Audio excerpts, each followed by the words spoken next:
Hi, hello everyone. Welcome to the channel. I'm Cheryl. This is True Crime and Other Stuff. Thanks for being here, where I like to bring you the facts about true crime, the missing, current events, or anything I find interesting or important.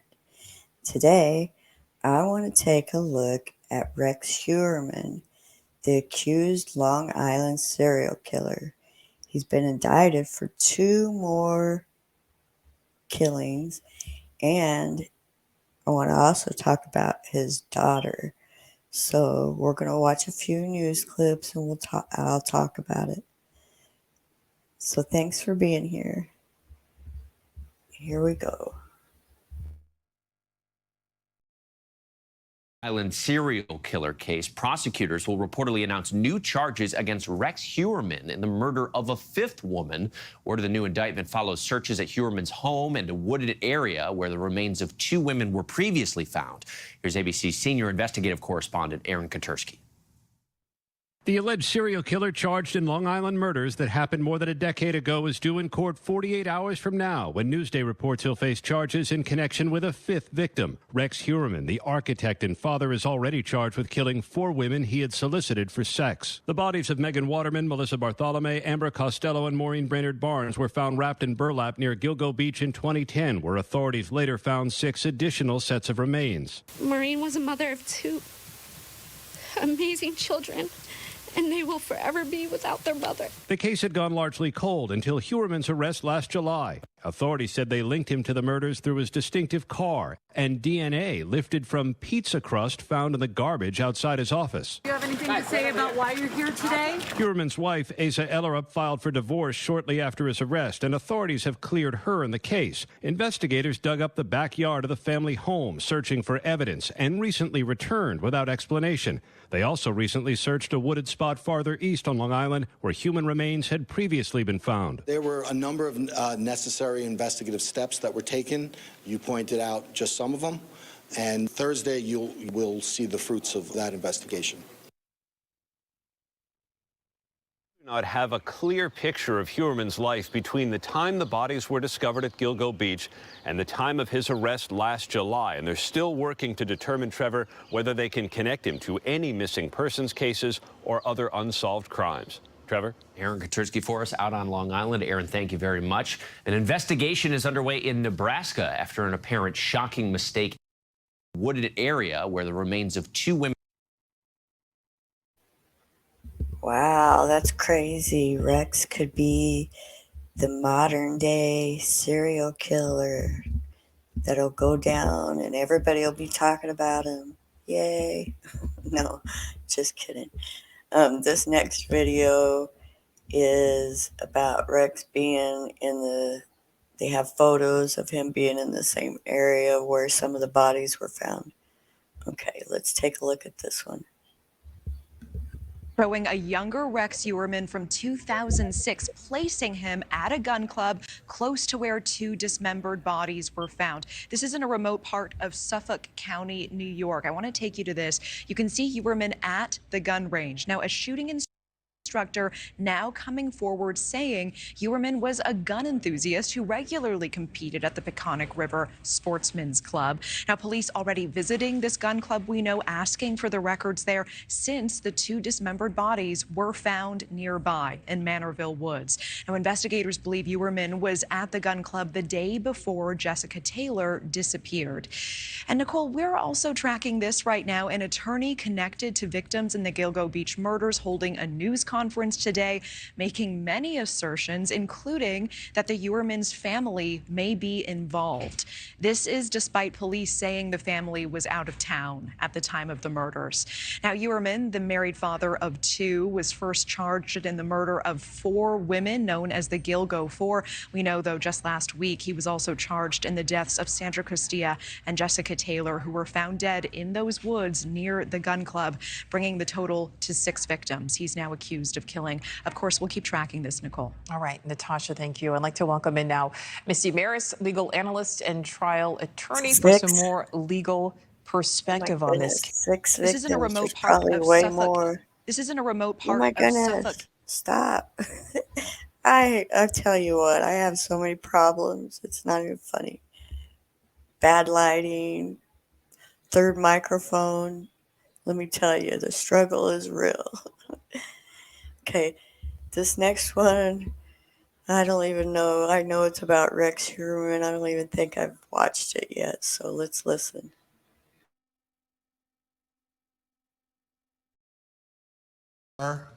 With the murder of 4 victims. There they are. The Gilgo 4. But now we're understanding that he's going back to court to be charged with potentially a 5th victim or even more. Take a look from this reporting from the New York Post. The suspected Gilgo Beach serial killer will be slapped this week with murder charges related to additional victims, sources told the Post Monday. The accused killer, 60 years old, will be arraigned on a new indictment Thursday before the state Supreme Court Justice Timothy Mazzei. So let's go back in time.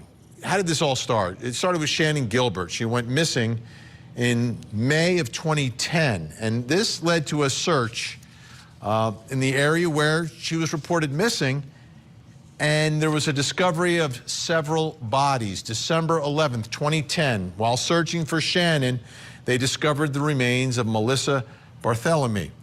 She was found naked, wrapped in burlap. She's just 24 years old.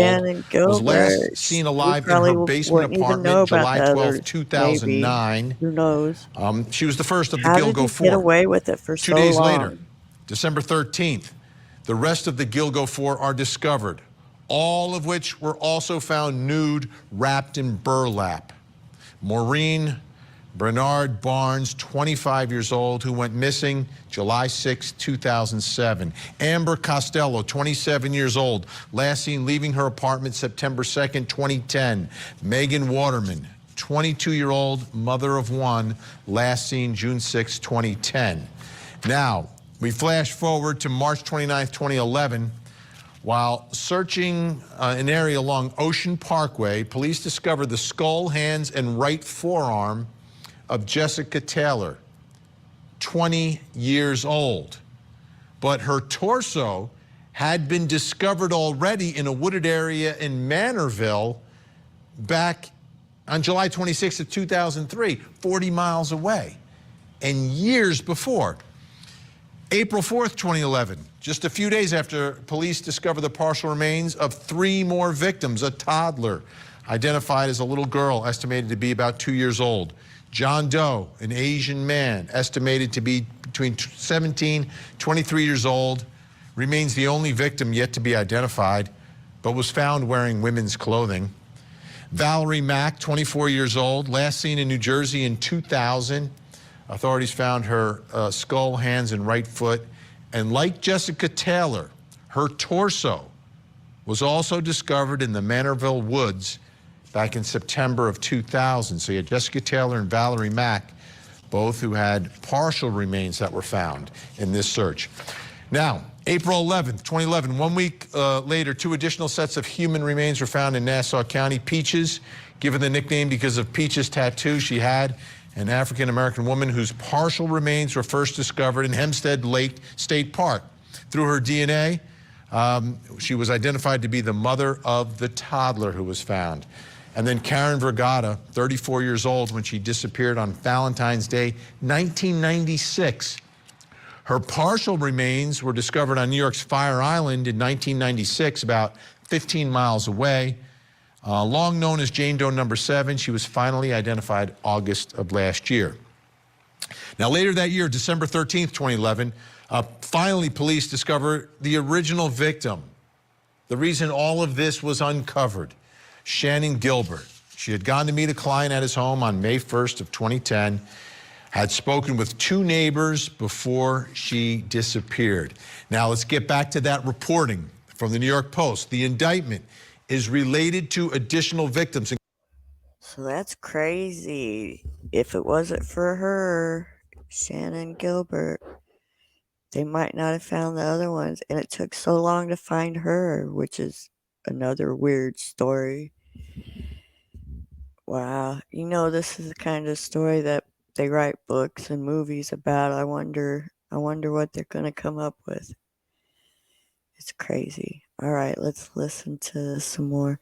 I just have to talk sometimes because copyright and all that jazz. So here we go.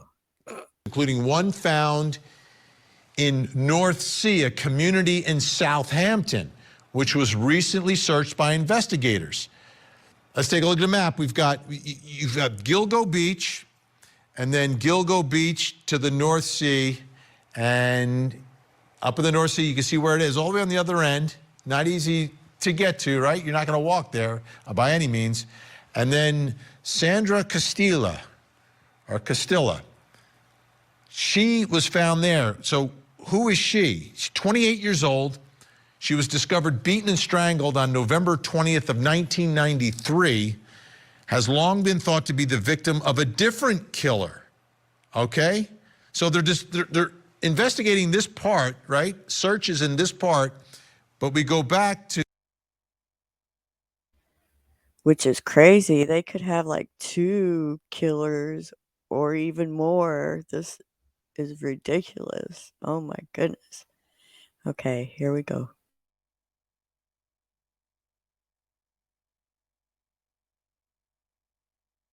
To Sandra Castillo. Now, John Bitroff, who's already been convicted of killing 2 other women on Long Island, was long suspected to be Sandra's killer.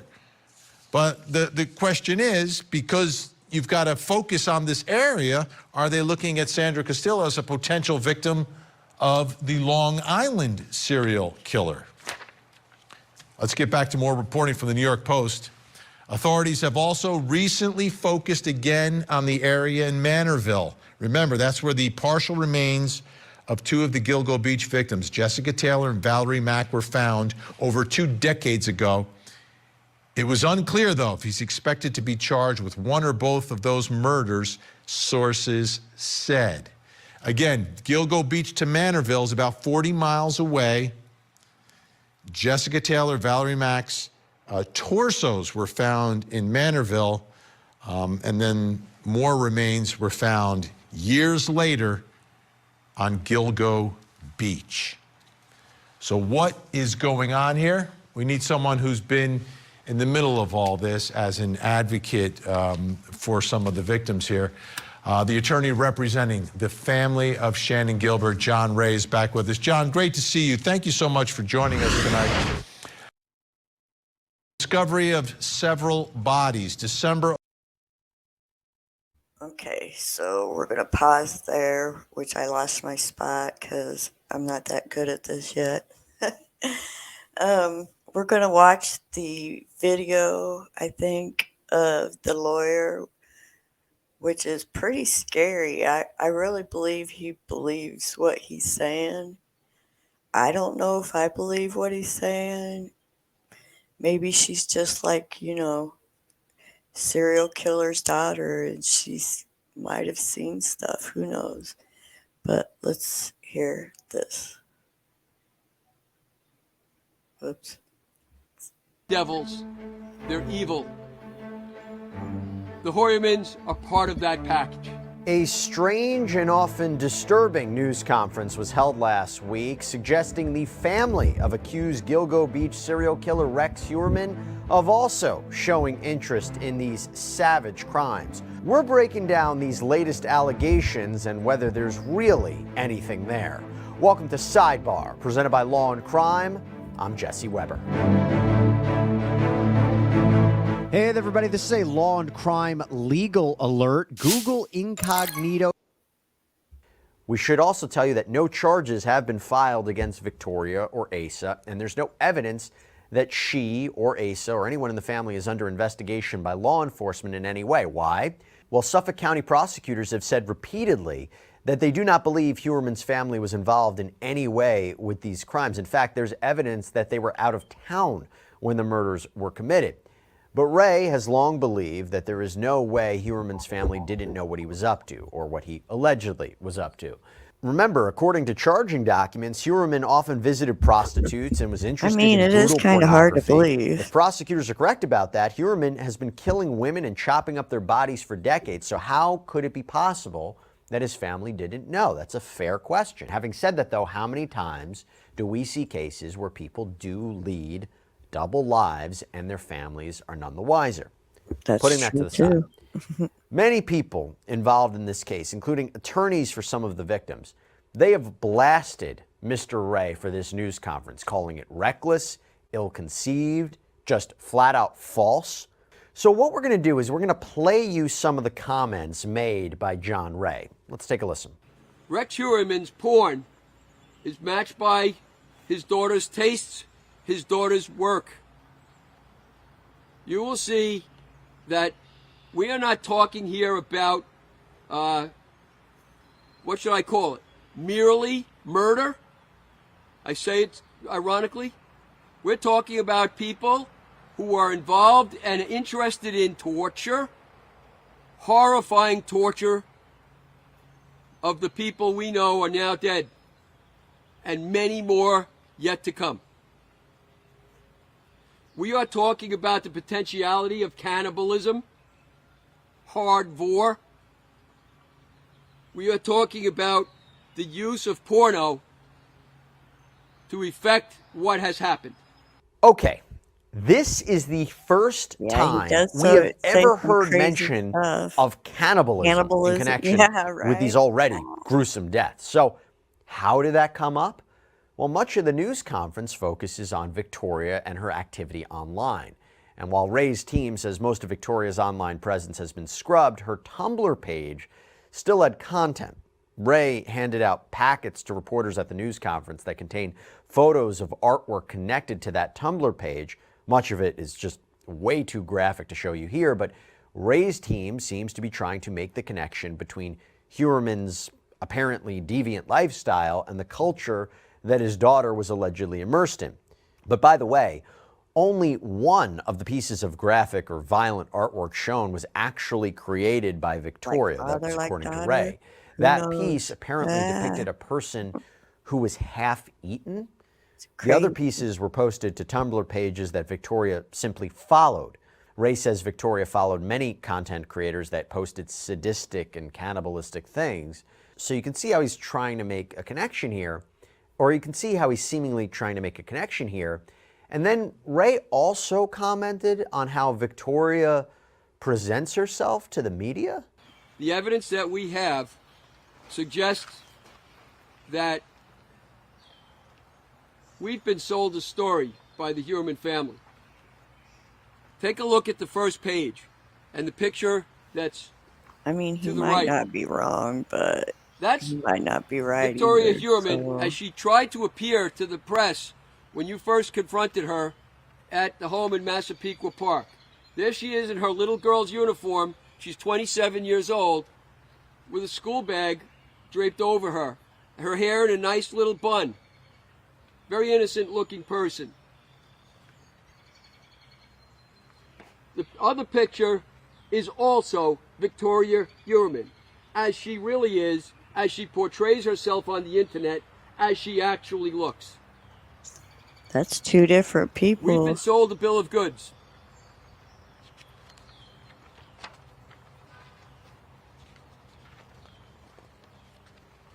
If you look at her artwork, in the top page, her artwork consists that she posted online of a human skull. That's just the beginning. After the indictments, oddly enough, and you folks took the picture, you see Victoria Huerman walking out, I believe from her house. And I thought it was odd when I saw it. But you'll notice she's wearing a shirt that depicts, right after her father is indicted, for these murdered women, it depicts a human skeleton. That's what she's wearing. This appears to be the remains of a human being. That is bad form. That looks half-eaten. Remember that Victoria Yurman is on the internet reading words and looking at pictures that deal with hard vor. That is to say, cannibalism. If you look at the full color packet I gave you, there are other pictures in there that are so atrocious we didn't even put them up. Worse than what you see. Of people eating human flesh. And Ray also seems to try to draw inferences between artwork Victoria may have viewed and the murder of Taylor in 2003 and Sandra Castillo back in going back even further, going back and whether there's really anything. Okay. I mean, she might not be all that, but she might just need some mental help. I mean, her father might be a serial killer, for Christ's sakes. So I think, let's go back to that other video. Let me see. It was only one killer. Okay, hold on. He's a hunter. And many hunters in the marshland hunting duck, many hunters in Manorville hunting deer. And he was a joiner. He belonged to clubs. There was a club for duck hunting even in Oak Beach. So there's a real chance that this is he's connected through that medium. But in any event, it's a pleasure to know in an intellectual way only that finally there'll be some truth to the real nature of the killing of these poor young ladies. And I'm not sure, we're all guessing right now what the DA is going to do on Thursday. I'm hoping that that Karen Vagata is connected to, and Valerie Mack as well. But we'll see. God knows what the DA is going to come up with. He hasn't leaked. So we wait. But the people use the word closure for getting closure for some of these people, their families. There's no such thing as closure.